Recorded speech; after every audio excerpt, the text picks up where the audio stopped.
Hello.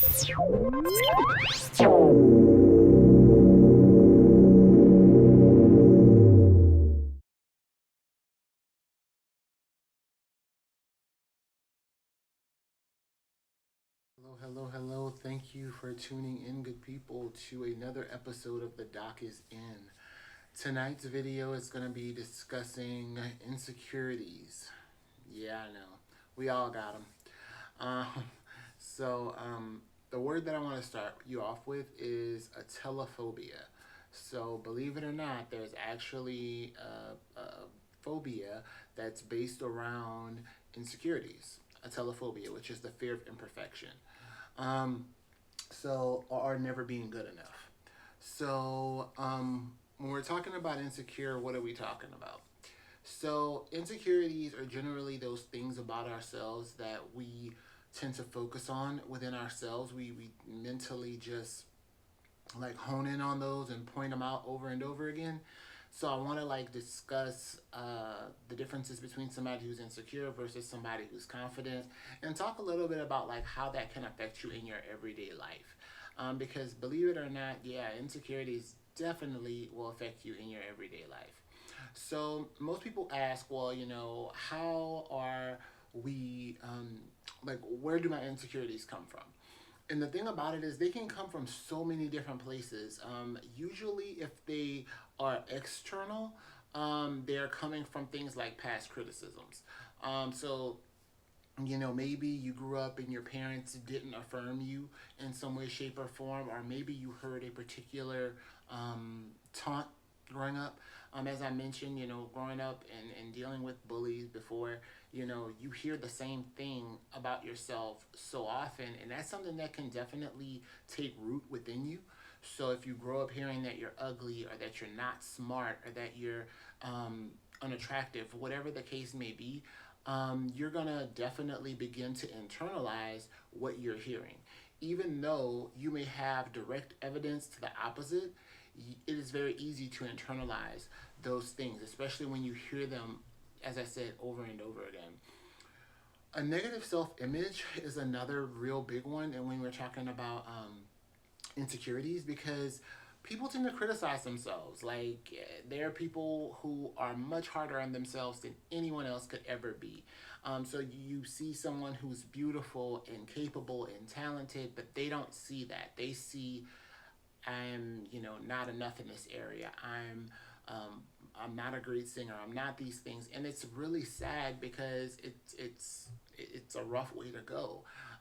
Things like body dysmorphia, often like body dysmorphic disorder, definitely rooted in insecurity. It's the constant thought of, I'm seeing something that no one else sees but me. A need for approval. Definitely is a need for approval. And that usually comes out of childhood. When you're not being affirmed, you're not being told, oh, you're smart, that's great, that kind of thing. You can easily have that weird need for approval. Like, I need people to like me, I need them to think X, Y, or Z about me. And also, I think one of the big things nowadays is social media. It really does play into insecurities, because if you're, Joe Schmo from the middle of nowhere, and you're constantly on, social media, and you're looking at people living these fantastic lives, although you know nothing about the background or what they did to get there, you feel like, well, what am I doing with my life? So it kind of puts you in that really weird space of that you need approval. One thing that I find a lot with insecure people is that they don't trust other people very much. Again, that can come from fears of abandonment, rejection, or maybe you've been rejected before. And also, I think one of the biggest causes of insecurities is just not accepting yourself. If I don't know, if you're overweight, or your teeth ain't straight, or yeah, I don't know, whatever thing may be your thing, whatever that is, put that in this space. If it's your thing, love that, own it. Um, there was a time in my life where one of the things that I hated the most was the fact that I have freckles. I was like, how often do you meet black people with freckles? Come on. In particular, my shade with freckles. Like, that never happens. But as I've gotten older, I've grown to love that about myself. It makes me unique. Um, I didn't really, I wasn't able to really start losing weight until I accepted myself as I was in that moment. I accepted myself and said, you know what, this is me, this is who I am. Now let's figure out how to fix it. Um, you know, when we reject parts of ourselves, either internally or externally, it doesn't make them go away.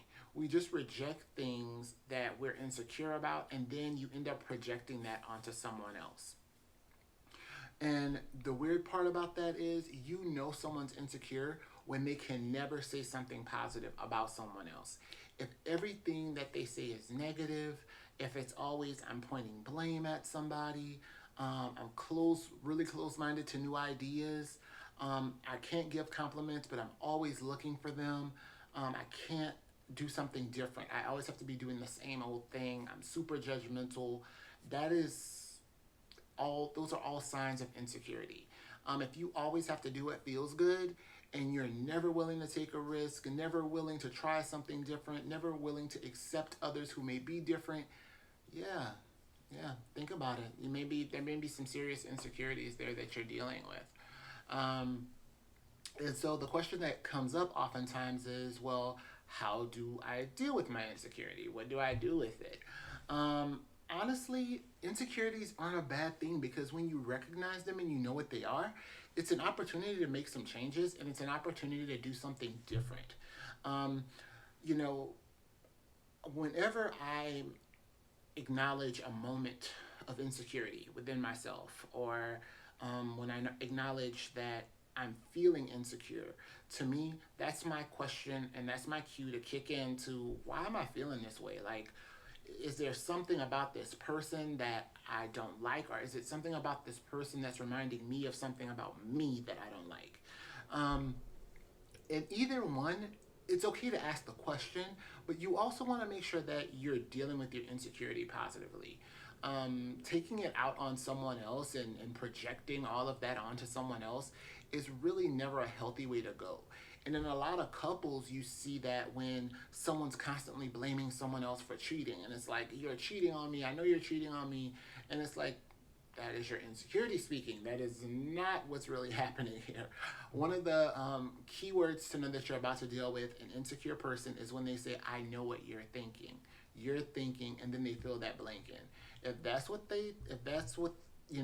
really how they feel, that they know what you're thinking, it's like, no, what you're thinking is what you're thinking.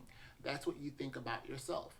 Much like when people say things to other people like, oh, she thinks she all that kind of thought. It's like, no, you think she's all that and you're feeling insecure, so now you're trying to project it onto her. So, just saying. Um, One of the things that you can do in terms of helping yourself come back from insecurity is start off by forgiving your past. We all have pasts. We deal with them in our own ways. Okay?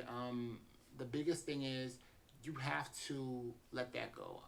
A lot of people have parent issues that they grew up with, but I just kind of want to encourage some generational compassion because sometimes it's not until you become a parent that you realize how hard their job really was.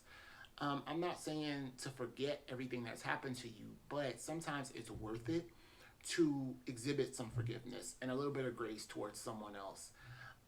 It's worth it to forgive people who've wronged you or to try and understand why they were doing it. Because a lot of times, again, people are acting out of their own insecurities. They're struggling with their own demons. And so, with that being the case, maybe it's worth it for you to let it go by forgiving them. One step at a time. Clear out your bags. The second thing I think you can do is accept yourself. All of you.